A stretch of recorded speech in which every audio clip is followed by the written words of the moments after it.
Hello students, icon স্কুলে স্বাগত। আমরা অনুসরণে 1.1 করছি। আজকে আমরা 3 নম্বর অঙ্কটা করব। 3 নম্বর অঙ্কটা আসলে বলছে এখানে কিছু সংখ্যা আছে, আমি ক নম্বরটা তুলছি যে এই সংখ্যাটাকে কোন সংখ্যা দিয়ে, কোন ক্ষুদ্রতম সংখ্যা দিয়ে গুণ করলে সংখ্যাটি পূর্ণবর্গ হবে।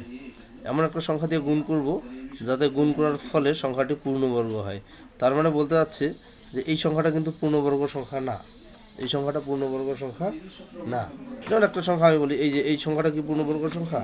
কারণ এটার বর্গমূল তো আমরা নির্ণয় করতে পারছি না, তাহলে এটা পূর্ণবর্গ সংখ্যা না। তো এই সংখ্যাটাও কিন্তু পূর্ণবর্গ সংখ্যা না।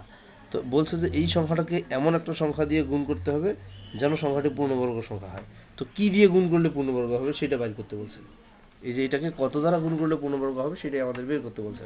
তো সিস্টেমটা খুবই সহজ। আমরা এটা যে আমরা যেভাবে মৌলিক গুণনীয়কের সাথে বর্গমূল নির্ণয় করি ওইটা একটু মনে করার চেষ্টা করো। এই যে এইভাবে আমরা মৌলিক গুণনীয়কগুলো আগে বের করব। দেখো, এটাকে ভাগ যাবে 3 দিয়ে। 3 দিয়ে ভাগ করলে হয় 3 আর 4 12, 3 লং 27। আবার 3 দিয়ে ভাগ করলে 3 দিয়ে যাবে না, 7 দিয়ে যাবে, 7 7 49। তাহলে এই সংখ্যাটাকে ভাঙাইলে আমরা পাচ্ছি 3 7 7 এরকম পাচ্ছি। দেখো এখানে কিন্তু এক জোড়া পাইছি, এটা কিন্তু জোড়া নেই। মৌলিক গুণনীয়কের সাহায্যে আমরা যে বর্গমূল নির্ণয় করতাম মনে আছে তোমাদের, প্রত্যেক জোড়া থেকে আমরা একটা করে নিতাম, তাই না? প্রত্যেক জোড়া থেকে একটা নিতাম। তাহলে এখানে এই জোড়া থেকে আমরা একটা নিতে পারতেছি, বাট এইখানে তো জোড়া নেই, তাহলে এখান থেকে আমরা নিতে পারতেছি না। এই জন্য সংখ্যাটার বর্গমূল নির্ণয় করা সম্ভব হচ্ছে না। এই জন্যই সংখ্যাটি পূর্ণবর্গ না। ঠিক আছে?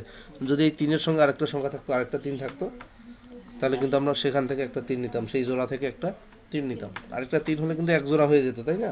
তাহলে সেখান থেকে আমরা নিতাম। তাহলে আমরা যদি এখানে এই সংখ্যাটা এইটা মানেই তো এইটা, এই সংখ্যাটা মানেই এই সংখ্যাটা যদি এইরকম হইতো, দেখো সংখ্যাটা যদি এইরকম হইতো তাহলে কিন্তু আমরা বর্গমূল নির্ণয় করতে পারতাম, মানে তখন কিন্তু সংখ্যাটা পূর্ণবর্গ হইতো। কিন্তু এই 3-এর এই যে এখানে একটা 3 থাকার কারণে কিন্তু পূর্ণবর্গ হচ্ছে না। তাহলে আমাদেরকে কি করতে হইলো, এই সংখ্যাটাকে যদি আমি 3 দিয়ে গুণ করে দিই তাহলে আরেকটা 3 এখানে অতিরিক্ত হয়ে যাবে। এখন কয়টা 3 আছে? একটা 3 আছে। আমি যদি এই সংখ্যাটাকে 3 দিয়ে গুণ করি তাহলে তখন কয়টা 3 হবে? দুইটা 3 হবে কিনা? এই যে 3টা, আমি মনে করি এই 3টা এটা এখানে আসছে, আর এই 3টা আমি কি অতিরিক্ত গুণ করে দিচ্ছি, তাই না? তার মানে আমি বলতে যাচ্ছি যে এই সংখ্যাটাকে যদি তুমি 3 দিয়ে গুণ করো তাহলে কিন্তু সংখ্যাটা পূর্ণবর্গ হবে। বুঝতে পারছো?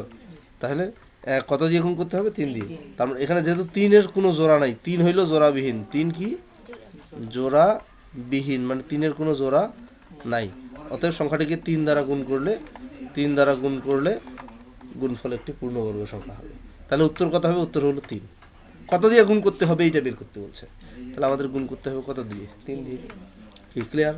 আচ্ছা, খ নম্বর অঙ্কটা আমরা দেখি। খ নম্বরটাও ওই একই অঙ্ক। কত আছে? 384। এই সংখ্যাটাও পূর্ণবর্গ সংখ্যা না। বলছে এটাকে কত দিয়ে গুণ করলে পূর্ণবর্গ হবে। তা আমরা সংখ্যাটির গুণনীয়কগুলো আগে বের করি। 2 দিয়ে ভাগ করি। 2 দিয়ে দিলে কত হয়? 2 অক্ষে 2, 9 দুগুণা 18, 2 দুগুণা 4। আবার 2 দিয়ে দিই, 9 দুগুণা 18, 6 দুগুণা 12। আবার 2 দিয়ে দিই, 48 দুগুণা 96, 2 দিয়ে দিই, 24 দুগুণা 48, 2 দিয়ে দিই, 12 দুগুণা 24। আবার 2 দিয়ে দিই, 6 দুগুণা 12। আবার 2 দিয়ে দিই, 3 দুগুণা 6।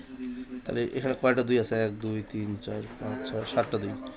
2 2 2 2 2 2 2 1 2 3 4 5 6 7টা 3। ঠিক আছে না? লক্ষ্য করো এখানে কিন্তু জোড়া আছে, এই দুইটা এক জোড়া, এই দুইটা এক জোড়া, এই দুইটা এইটার জোড়া নেই, এটারও জোড়া নেই, এটারও জোড়া নেই। তাহলে 2-এরও জোড়া নেই, 3-এরও জোড়া নেই। তাহলে কত দিয়ে গুণ করা লাগবে? একটা 2 দিয়ে গুণ করা লাগবে, আর একটা 3 দিয়ে গুণ করা লাগবে। তাহলে 2 আর 3, একটা 2 আর একটা 3 দিয়ে যদি গুণ করা, মানে কি 3 দুগুণা 6 দিয়ে গুণ করতে হবে। 3 দিয়ে 6 দিয়ে গুণ করতে হবে। বুঝতে পারছো কথা? মানে এখানে 2 হইল জোড়াবিহীন, 3 হইল জোড়াবিহীন। অতএব সংখ্যাটিকে কত দিয়ে গুণ করতে হবে? একটা 2 দিয়ে গুণ করতে হবে, একটা 3 দিয়ে গুণ করতে হবে। তার মানে 3 দুগুণা 6 দিয়ে গুণ করতে হবে। তাহলে উত্তর কিন্তু আমাদের 6। কি বুঝতে পারছো? এবং 6 দিয়ে গুণ করলে এই সংখ্যাটি কিন্তু পূর্ণবর্গ সংখ্যা হয়ে যাবে। গ নম্বরটা বলো তো কি আছে? কত আছে? 1470। আচ্ছা, 1470কে আমি যদি 2 দিয়ে ভাঙাই, 7 দুগুণা 14, 35 দুগুণা 70। 5 দিয়ে দিই, 5 অক্ষে 5, 4 5 20, 5 7 35। এখন কত দিয়ে যাবে? 3 দিয়ে যাবে, 3 আর 4 12, 3 9 27, 7 7 49। ঠিক আছে? তাহলে এটাকে ভাঙালে 2 5 3 7 7 শুধু জোড়া আছে 7-এর, আর কারো জোড়া নেই। তাহলে জোড়াবিহীন কারা? 2 জোড়াবিহীন, 5 জোড়াবিহীন, 3 জোড়াবিহীন। তাহলে তার মানে একটা 2 লাগবে, আর একটা 5 দিয়ে গুণ করতে হবে, আর একটা 3 দিয়ে গুণ করতে হবে। একটা 2 দিয়ে গুণ করতে হবে, একটা 5 দিয়ে গুণ করতে হবে, আর একটা 3 দিয়ে গুণ করতে হবে। এই সংখ্যাগুলো গুণ করতে কত হয়? 30। তার মানে সংখ্যাটাকে 30 দিয়ে গুণ করতে হবে। 30 দিয়ে গুণ করলে গুণফল পূর্ণবর্গ সংখ্যা হবে।